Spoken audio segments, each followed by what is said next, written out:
Well, motherfucks. It looks like a lot of things have happened recently in the WWE up in this bitch, alright? But let's talk about AEW really quickly before we move on to the real bread and butter of this video. I made a video, actually, about last week's episode of Dynamite, but I didn't upload it because, quite honestly, I just forgot to because, you know what I'm saying? But that's neither here nor there. The real issue I had with that video, and probably why subconsciously I decided not to even remember it, is that nothing happened in last week's episode of Dynamite, right? Like, Daniel Bryan came out and he said, "Daniel Bryan, I'm the best." And then Adam Cole came out and he cut like one of the worst promos I've ever heard in my life. Like, I'm not even exaggerating. It was just clunky all over the place. It really showed why this guy never got the mic in WWE. He never really cut a promo in NXT, and why he's an NXT level guy. Like, he's one of the only ones ever, like one of the only indie guys ever to go to NXT and then not go to SmackDown or Raw. Like, you can make an argument he's the worst NXT talent ever. But anyways, it's not here nor there.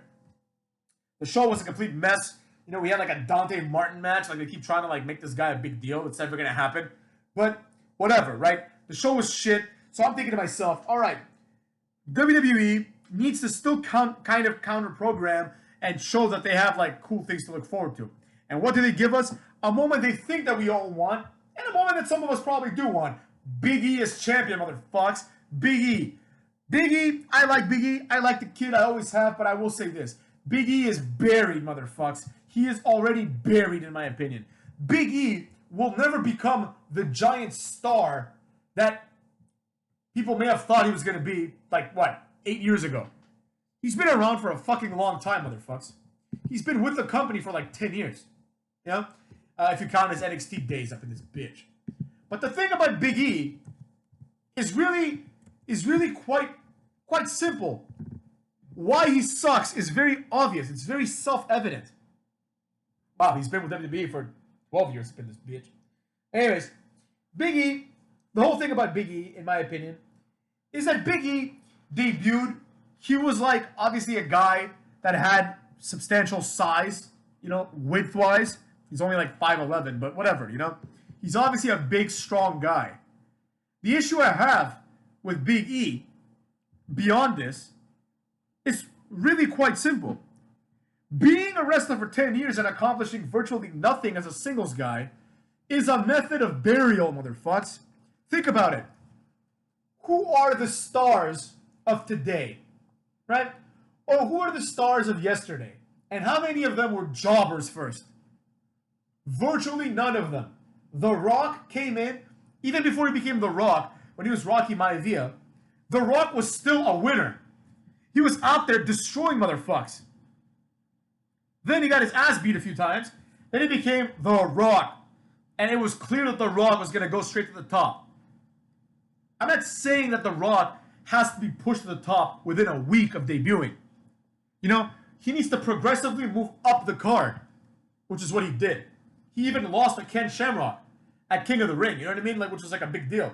He, like, people might expect him to win that, but whatever. Point is, eventually, motherfucks, eventually, The Rock became The Rock. Stone Cold, same thing.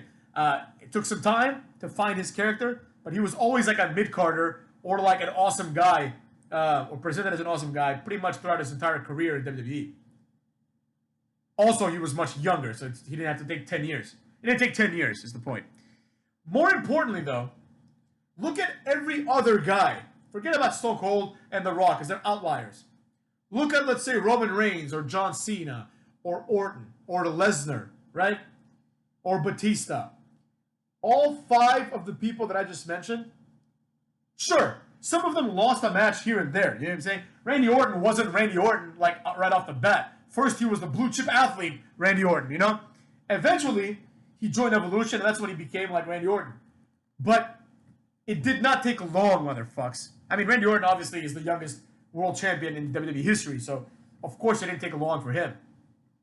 But the point is, Randy Orton, motherfuckers, became a star off the jump.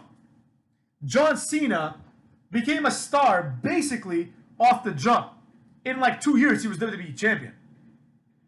JBL, which I consider to be a new character, JBL became a champion off the jump.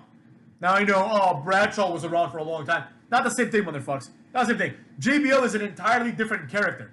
You know, it's like when Unico came out, and then he was like Sin Cara, like Negro or Sin Cara Azul, whichever one he was. Then he came out as Unico, a different character entirely. And then he went back to Sin Cara. So what I'm saying is the character, the wrestler too, but the character needs to be introduced. And if you're gonna make him a champion and a star and believable, it needs to happen soon. Even with people like Lashley or Drew McIntyre, after their re-debut, their re-signing, their push came very fast. Now the problem with Lashley and Drew McIntyre was still that for a while they were either jobbers or not in WWE. Like Lashley has been successful everywhere he's been. He's been champion. He's been kicking ass in Bellator. Like he's legit. But and even in WWE, he was like the ECW champion, and he would have probably been a WWE champion sooner rather than later. Lashley was a big deal. Drew McIntyre, on the other hand, was a jobber. So his title run, even though he has like a great title run that starts with beating Lesnar, he's still a jobber. He still feels like a jobber. See what I'm saying? And Big E is on the same level. He's just another guy that eventually it was his turn to become champion. Now there's nothing wrong with that. Mark Henry was like that. Christian Cage was like that, right? JBL in some respects was like that. There's nothing wrong with that. That's awesome. That's actually, in my opinion, very respectable. Eddie Guerrero, Benoit, they were like that too. They were around for a long time and then eventually became champion. But they never became stars, motherfucks. They never became stars. Out of all these guys, I know people are going to hate me for it. Out of all the people I just mentioned, probably JBL, the biggest star of all people that were not pushed directly. I can't think of anybody else. You know what I mean? He's a bigger star than Drew McIntyre and Lashley for sure. And I know a lot of people don't want to hear it, motherfucks, but it's true. He's a bigger star than Eddie Guerrero and Benoit. A lot of people, Eddie Guerrero was the best ever. Eddie Guerrero is one of my favorite wrestlers of all time, motherfucks. But let's be real. He was not an A-level wrestler. Like, in terms of his in-ring ability and his promos, A+ on both, don't get me wrong. But in terms of how he was presented as an upper mid-carder. You see what I'm saying? He's like a Sheamus. You know what I'm saying? He's presented like a Sheamus, except with only one title reign. Sheamus had like 19. Actually, Sheamus is presented as a real main eventer. Like, he's presented as a Daniel Bryan almost. Like, he'll have his moment. You know? We'll wait. He'll have his moment. But next year, he might be out there, you know, wrestling like Luke Harper for the IC title like Daniel Bryan was. You know what I mean? Like, that's the thing, motherfucks. That's the thing, the difference between an A+ and a B+. Or a B-. Or maybe a C+ in Big E's case, right? Big E will, in the future, become Intercontinental Champion. You know what I'm saying? Like, you can guarantee that's going to happen. He's going to lose his title, and he's going to go back to the mid-card. He's not going to be this perennial main eventer, right? Drew McIntyre, now he hasn't been champion for a while, so he actually might, motherfucks, be like a main eventer. But, I mean, he's out there wrestling like Veer and Shanky. I mean, who knows, right? Could go either way. Point is, Big E up in this bitch. Big E, even though, you know, there's some benefits to having Big E as champion, he just does not feel like a star. This is not his fault, though. You know, it's just unfortunate that he's getting this opportunity so early in his run, if you will, because this is something that you give to like a Mark Henry or a Christian when they're like in their 40s and they never achieved anything, and you're like, I want to give them their moment. But Big E is a guy that's like a contemporary wrestler. Like, he's not like on his last few years. However, it doesn't matter. Big E, motherfucks, even though he's been around for a while, and even though he's champion now, this will not help him. Same thing with Lashley, and honestly, most likely with Drew McIntyre too. These things have not helped Drew McIntyre or Lashley, and they will not help Big E. And it's unfortunate for Big E to be buried, and be buried by circumstance. But that's what's happened. Everyone else that becomes even a pseudo-star, forget Roman Reigns, who obviously everyone knew was going to be the next big thing, the next John Cena. right? But look at Seth Rollins and even Dean Ambrose. Look at them, right? No wasted time. Straight up. Boom, boom, boom. Shield breaks up. You know, they establish themselves as a dominant faction. They break up. Almost immediately, Seth Rollins has like a long-ass title run. Almost immediately, Dean Ambrose eventually wins the title. Like, they just bounced the title from each other. You know? First it was Rollins, then Reigns becomes champion, then Rollins becomes champion for like a minute, and then all of a sudden, Dean Ambrose is champion again. You know what I mean? Then of course, the rest is history. Dean Ambrose becomes the mid-carder he was meant to be. But even though he was a mid-carder, he was an upper mid-carder. Like, he was someone that, like, got his title really soon. Then you have fucking Seth Rollins. You know what I mean? You have Seth Rollins up in this bitch. Seth Rollins wins the Royal Rumble, beats Brock Lesnar. And then Roman Reigns has one of the greatest years in history. So, compare that to Big E, right? Big E never had the faith of the WWE behind him. You know? So he comes off as a transitional champion. And more likely than not, he will be a transitional champion. You know? Like, I could see this happen. I could see him losing the title like Christian did. Like, tomorrow. You know what I'm saying? Like, in some special event. Or most likely on Raw, right?